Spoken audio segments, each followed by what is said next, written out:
สูงลมหนาวพัดมาเมืองปากช่องงามตาเหลือเกินสายหมอกขาวลอยคลอเนินใจอ้ายเพลินตั้งแต่แรกเห็น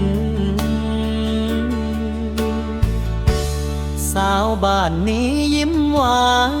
จริงใจเว้าจาใสคือสายลมเย็นแก้มแดงงามยามยิ้มเด่นเห็นแล้วใจอ้ายหักหมดใจน้ำตกไหลใสกลางพนาเสียงนกป่าขับกล่อมหัวใจถ้าได้อยู่เคียงข้างนั่งไปอ้ายสิบ่ไปไสกีกเลยโอ้สาวงามปากช่องแดนหนา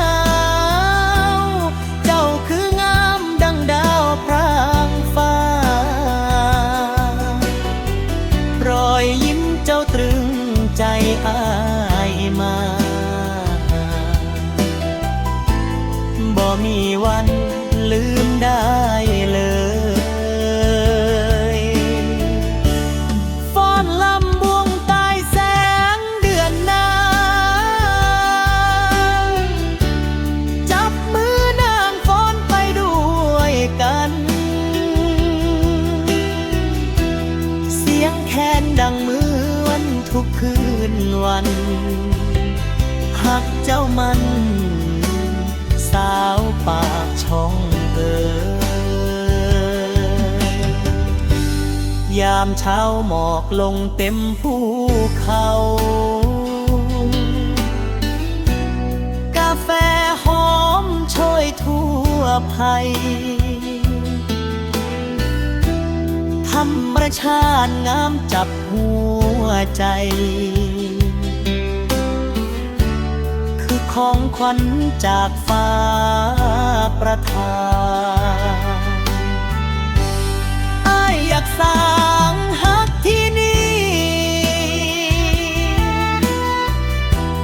มีเจ้านี้อยู่เคียงทุกวันให้ลมหนาวเป็นพยานฮักเฮานั้นบ่มีวันจางโอ้สาวงามปากช่องแดนน้ำเจ้าคืองามดังดาวพรางฟ้า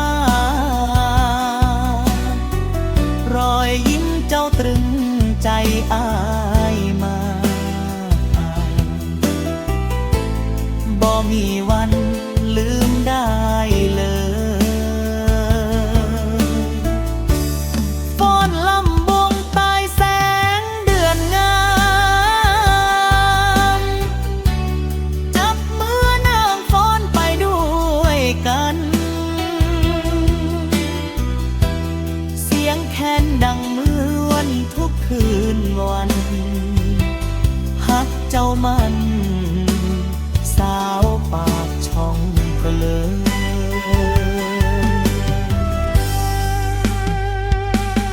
โอ้สาวงามปากช่องแดนหนาวให้เสียงลำบวงก้องทั่วภูเขาอ้ายสิฮักเจ้าจนแก่เฒ่าฮักปากช่อง